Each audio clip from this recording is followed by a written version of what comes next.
Cathy and Elliot Lewis on stage.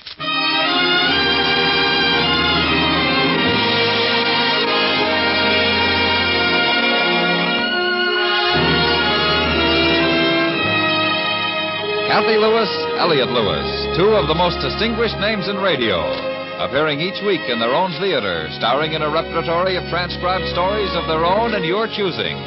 Radio's foremost players in radio's foremost plays. Drama, comedy, adventure, mystery, melodrama. Ladies and gentlemen, Mr. Elliot Lewis.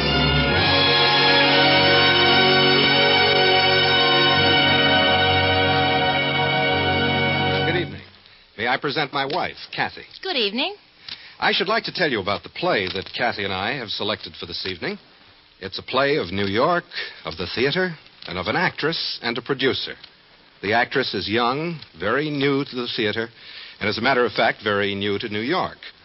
The producer is, well, a very unusual sort of producer, and... Elliot, you forgot to say she was from Pittsburgh.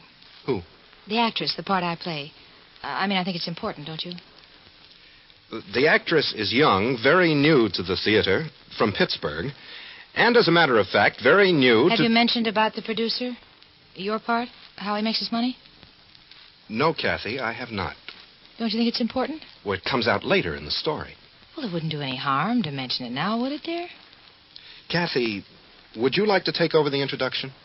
No, dear. I think you're doing it beautifully. The actress is young, very new to the theater, from Pittsburgh, and as a matter of fact...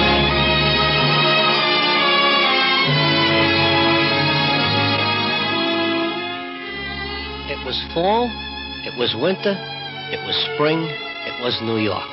It was Broadway, and Phyllis Randle was an actress. Not a successful actress, not a recognized actress, but an actress nevertheless. Sustained by hope and conviction. Conviction and hope. Sustained by the knowledge that someday, somehow... I'm sorry, we're not casting today. Try later. We're not casting today. Try later. Not casting today. Try later. It was summer. It was fall. It was winter. Conviction had long since gone. Hope was about to follow. How long can you wait for a magic word? In the case of Phyllis Randle, she waited till she came to the office of my employer, theatrical producer Norman Perch. And that was just long enough. Yes, Miss Randle, Mr. Perch will see you. I beg your pardon? I said Mr. Perch will see you. He's casting this afternoon. Mr. Perch is casting? Right through there, please. Mr. Perch is casting. Mr. Perch? Over there. Over there. Thank you. Mr. Perch, I'm Phyllis Randle. Perhaps you know my work? Anyway, although it's true that my professional background may not be quite as extensive as... Well, given the chance in a part I could feel... You see, it's my feeling that experience is not always the most... Well... What do you think, Albert? What do I think, Mr. Perch? Let's see. If you've got just a minute, Mr. Perch, I've got a reading which will give you some idea. I've got it right here, from the Valiant. From the Valiant? I did it in high school, and one of the big Pittsburgh papers said that I was... If you could just give me some idea what parts you have up, I'm sure... I get a feeling about this girl. You do? What's your experience, Miss... Randle. Phyllis Randle. Yeah. Oh, my experience. Well, actually, I haven't been in New York too long, and of course, I've had offers in that time, but I'm really waiting for just the right thing to... Little theater? College dramatics? Well... High school? The Valiant. But if you could just listen to me read, Mr. Perch, Please. I'm sure I... Something else.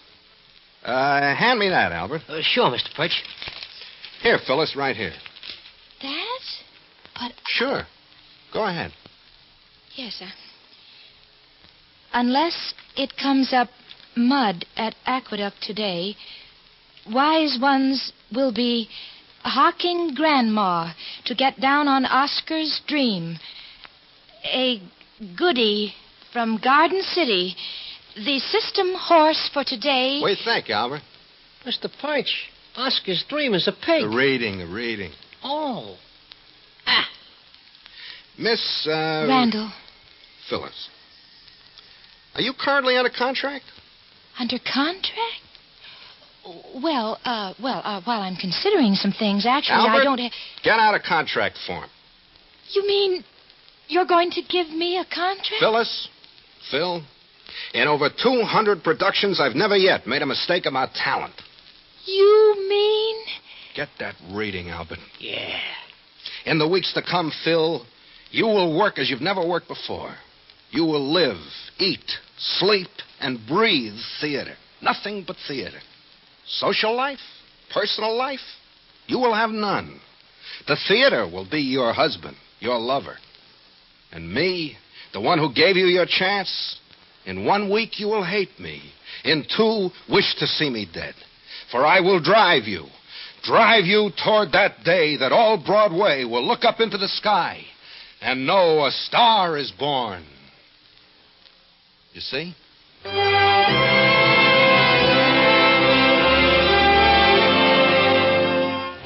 We went to work. Phyllis Randall was given a lead in a new play, Hang Me on Thursday, written by Buford Lovejoy, an untried author from the Texas oil family. It was the type of play Mr. Perch liked best, a poetic tragedy. Reap, dagger, reap your bright blade's bloody harvest. I go. Let time's turgid river sweep me toward the sea, trailing behind a single strand of yellow hair, a thin red line of blood. I go, a cosmic comedy, a loon's laugh, echoing in the emptiness of infinity. I die. What do you think, Albert? All right, on stage, everybody, on stage. Mr. Perch says on stage, everybody, on stage. All right, quiet, everybody, quiet. Mr. Perch has an announcement, quiet. Remember the line. Children, you've worked hard. You've worked hard, and you've worked hard. I think you're about ready. As every Perch production, this play will have an out-of-town tryout. Before we hit the main stem, we have to be sure. So, Hang Me on Thursday opens in Boston 1 week from tonight. How was I, Mr. Perch? The curtain scene.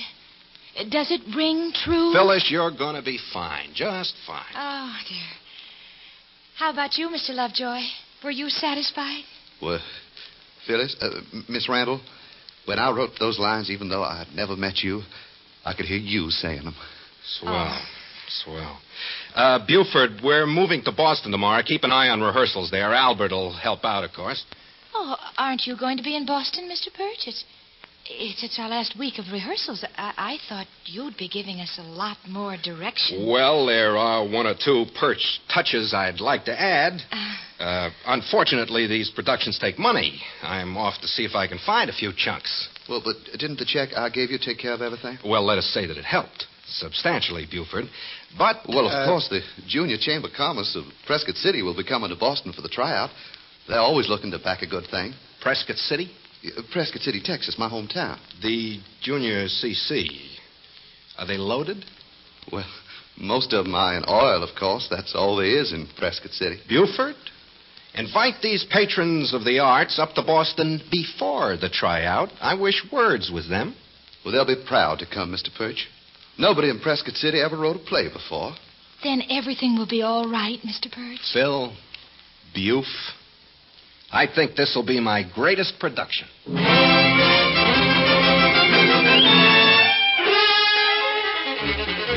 Boston, fiery crucible in a dramatic world. We worked hard, feverishly, but we were happy. For author Buford Lovejoy had discovered leading lady Phyllis Randall. and producer Norman Perch had discovered the Prescott City Junior Chamber of Commerce. May I tell you something, Phyllis? Oh, please do, Buford. Well, back in Prescott City, I used to dream of this. Dress rehearsal over, and then a late supper in some romantic spot. Mm-hmm. Where's Mr. Perch? He was supposed to join us. Well, I think he's busy with the JCC, but Phyllis... Isn't he amazing, Buford? The producer-director of the show, yet he's only been to 2 rehearsals. Mr. Perch says he doesn't want to spoil the mystic symbolism of my play by formal direction. Oh, he's so sensitive to things like that. And, of course, he's busy raising the production money. He must be one of the theater's real geniuses. Yeah, but Phyllis, honey, we don't have to spend all our time talking about Mr. Perch. Not tonight. Not if you don't want to, Buford. Phyllis? Good evening. Albert, isn't Mr. Perch with you? Sit down. Join us. Have something to eat. Albert. Oh, my. You haven't been drinking, Albert. I never drink, except just before I try out in Boston. Well, the minute the curtain goes up, At Albert... heart, I am a sentimentalist. Mr. Perch has tried to reason with me, but it's too late. I had a happy childhood. We were just talking about Mr. Perch, Albert. He's a really successful producer. Most successful in the business. 200 plays, and made money on every one. Every one has been a hit? Mr. Perch has an unbroken record of flops. Well, I'm afraid I don't quite understand. No, I don't either. Mr. Perch is a theatrical genius at raising money. And if you can call 200% of a flop, you come out ahead. That is, if you can sell 200% of a flop. And Mr. Perch always comes out ahead. Well, sir, I refuse to believe that. So do I. And I'm going to find Mr. Perch and tell him what you've been saying. They're always so young, so hopeful in Boston. Mother wanted me to go to dental college.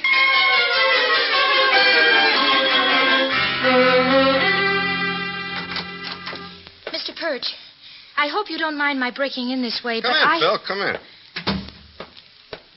Mr. Perch, we've just been talking to Albert. Sit down. Poor Albert. Can't stand openings. I know. Much more cheerful on closings. Sit down, sit down. Thank you. Mr. Perch, I feel it's my duty as a loyal member of the team, The what? the cast. Oh, Albert was intimating some pretty terrible things about you. good old Albert. He said you produced only unsuccessful plays. That depends strictly on your point of view. Oh, he also inferred you were selling over 200% of Hang Me on Thursday, Of what? our play. Oh, 200%? Let me see. No, that's not right. I knew it wasn't. Buford has 80%. I sold 40 more in New York, and I think the Prescott City Junior Chamber of Commerce will go for 200% themselves. But that's 320%. I have a good feeling about this play. A good feeling. But is what you're doing entirely honest? Phil, you're turning on your patron, your benefactor? I'm sorry, Mr. Perch, but aren't you in effect betting that your plays will fail? Correct. If you take fail in the strict bourgeois sense of the word. But in the broader sense, I never fail. Consider me as a literary insect exterminator who lures potential pests like Hang Me on Thursday. Yeah, that's it. Lures them from New York to Boston, where they expire quietly, without polluting the cultural stream of Broadway. Is not the workman worthy of his hire? But, Mr. Perch... Consider the employment I give deserving actors. I've had actors in as many as 50 plays a mine a season. They swear by me, always working. Mr. Perch, I believe in Buford's play. Actors always believe in plays. That's why they're actors. And in spite of what your intentions may have been, this play will still be running 5 years from now. Phyllis, you must hate me.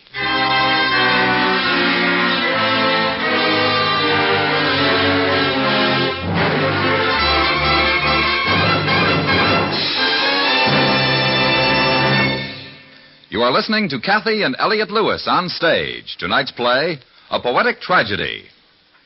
Next Tuesday, make CBS Radio your inauguration headquarters, and you'll have a roving box seat on the big parade to the White House, the solemn oath of office ceremonies, a roundup of the big day's events, and the highlights of the inaugural ball. A battery of crack CBS Radio newsmen will cover every significant aspect of the inauguration. Be sure to be listening next Tuesday, day and evening, for CBS Radio's all-out coverage of the inauguration.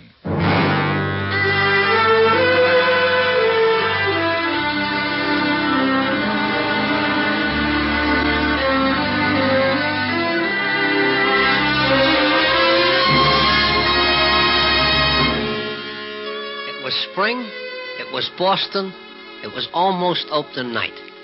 The magic of the footlight make-believe danced in the air, and Norman Perch was addressing a group of young men with grease paint in their veins. The Prescott City Junior Chamber of Commerce. Young man of the Prescott City Junior Chamber of Commerce. As I look out into your shining faces, I know that the theatrical future of America is assured. And a historic occasion brings us together. A young man of your city, Buford Lovejoy, has written a poetic tragedy called Hang Me on Thursday. I'm trying out that play here in Boston, but actually I don't have to try it out. I know what it is. Now, you young men are all go-getters gifted with American know-how. If they hadn't struck oil in your backyard, you would have made your money some other way. Selling apples. So when I offer you an opportunity of buying into Buford's play, I know you've looked into the financial aspects, and we don't need to put it on that basis. I don't want you to look upon this as a money-making venture. I don't want you to consider your ties of friendship and boyhood with old Buford. Men, Texans, I want you to look upon this as a contribution to American culture.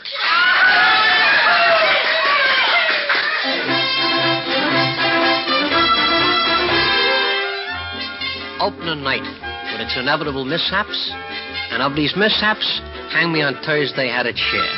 The curtain rose, and the actors remembered their lines. And as the last act drew to a close, a producer and an author waited in the wings, intense expectancy. I go. Let time's turgid river sweep me toward the sea. Trailing behind a single strand of yellow hair, a thin red line of blood. I go. A cosmic comedy, a loon's laugh, echoing in the emptiness of infinity. I die. Well, what'd you think, Mr. Perch? Did they like her? Well, they didn't kill her. What do you think, Albert? How was I? Did they like the play? They're not applauding. Take a look out, Albert. Sure, Mr. Perch. Shall we line up for a bow? Wait, it might be dangerous. Mr. Perch, it's a sea of soggy handkerchiefs. What? They're just sitting there, weeping quietly. I'll take a curtain call. Don't go out. It might be a trick. Crying.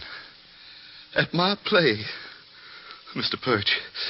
Phyllis, a feeling of power sweeps over me. Down, Buford, down. Albert, let me look out. Sure, Mr. Perch. Not a sound. Nothing but the gentle drip, drip, drip, and here and there a small sob.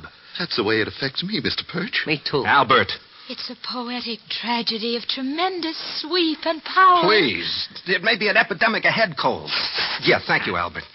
I think I'll go to my room. Mr. Perch, won't you join Phyllis and me in a little celebration with the Prescott City Junior CC? Do come, Mr. Perch. Well, it's too soon for celebrating, Buford. We won't know until we get the reviews in the morning. We can always count on the reviews, Mr. Perch. Always. I haven't had a kind word in 200 productions. Then we'll see you in the morning, Mr. Perch. You coming, Buford? Right away, my dear. Mr. Perch, thank you for all you've done. Thank you. He thanked me, Albert. The author thanked me. Usually they just hang themselves. Thank you, Mr. Perch, for all you've done. Albert, what have I done?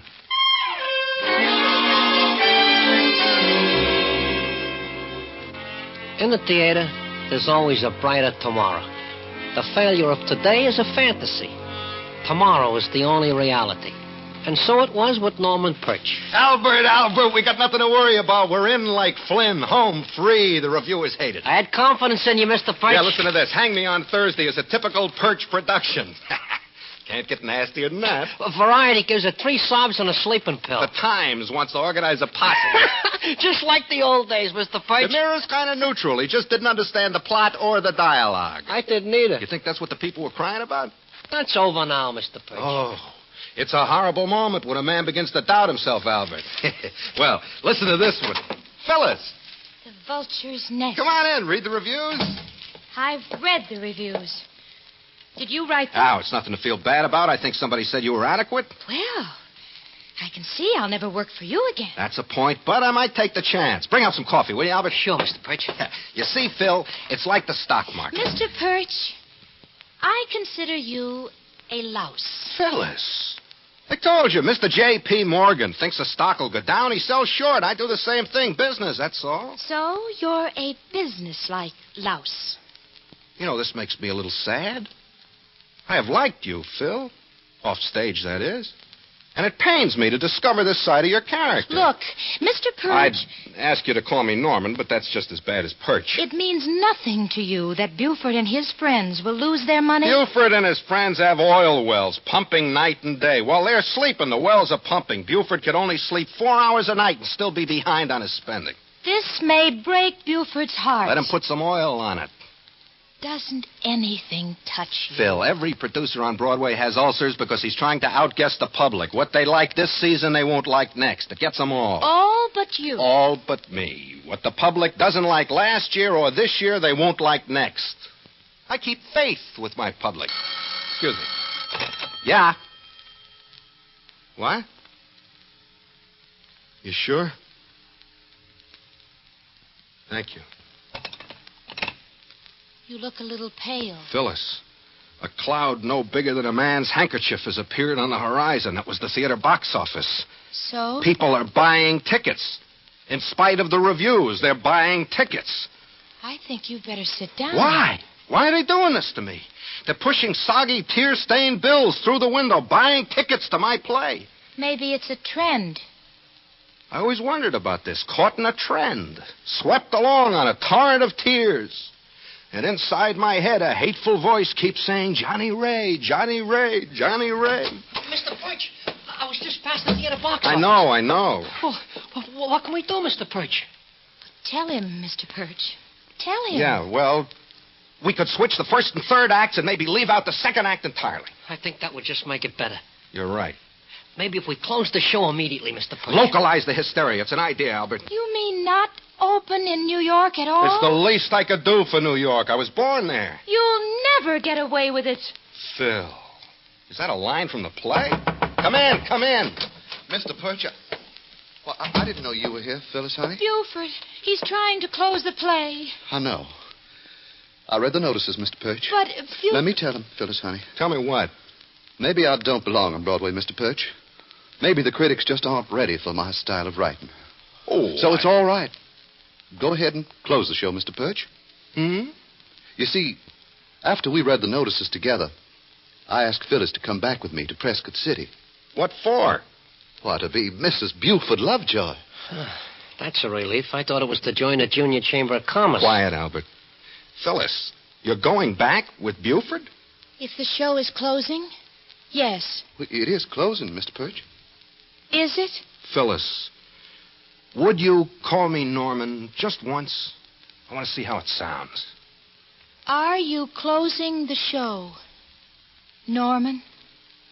Mr. Perch? It's all right, Albert. If this wasn't happening to me now, it would sooner or later. I just don't have it anymore, Albert. Norman. No. Once was enough. Buford, notify the Prescott City Junior Chamber of Commerce they've got a hit on their hands. We open in New York in 2 weeks. Mr. Perch. What a gesture. Don't you feel better for having done it? More honest? Better? No, I feel more like an oil well. Pumping, till I've been pumped dry. But I guess that's show business.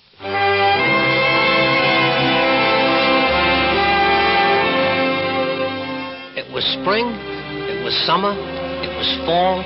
It was winter again. It was Broadway. It was Broadway with the usual stage door crowd waiting for the star of the biggest Broadway hit of them all, Hang Me on Thursday. And as the mink-coated star comes out of the stage door, a ragged figure gazes for a minute, then seeks to lose itself in the darkness. But... Norman! Norman Perch! Oh, it is Norman Perch, isn't it? Yeah, it's Norman Perch. Why didn't you want me to see you? Well, I was just passing by. Have you seen my show? I could get you tickets. Please. I don't like seeing you this way, Norman. Oh, these clothes? As a matter of fact, I was just on my way to a masquerade party. You paid off your backers, even though it cost you your entire fortune. You paid off the Prescott City Junior Chamber of Commerce. Well, it was the least I could do. Oh, you should be back up on top where you belong. Do you really think, Phil, that I could... No, I guess not. Of course you could. Buford's writing me a new play. We haven't gotten a producer as yet. You mean... What's it like? Tell me about it, Phil. Well, I don't exactly understand the plot, and the characters seem to have no motivation. Oh, sad. Very. Yeah, thanks, Phil, for thinking of me. You won't... Thanks, but no, I couldn't stand another success.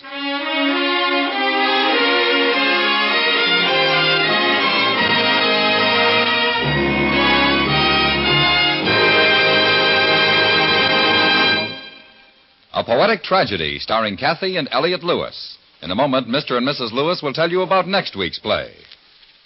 Tomorrow night, enjoy another full hour of There's Music in the Air, starring your favorite baritone, Donald Richards, with Francis Greer, Clark Dennis, Betty Cox, the Serenaders, and Alfredo Antonini's orchestra. It's a solid hour of wonderful music from CBS Radio's Playhouse in Times Square, founded by Tin Pan Alley, the Broadway musical stages, and the Metropolitan Opera House. Tomorrow night and every Friday, there's Music in the Air on most of these same stations, presented by CBS Radio. And now, Kathy and Elliott Lewis.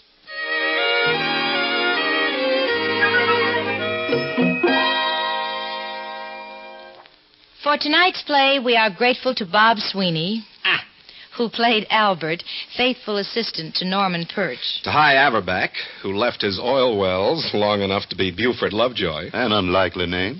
And, of course, to Byron Kane, who wouldn't allow me into the office. Me? Next week, Love and Adventure in South America.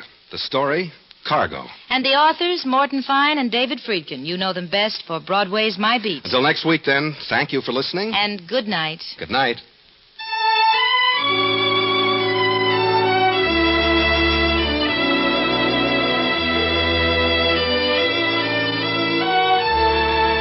A Poetic Tragedy was written by Richard Powell.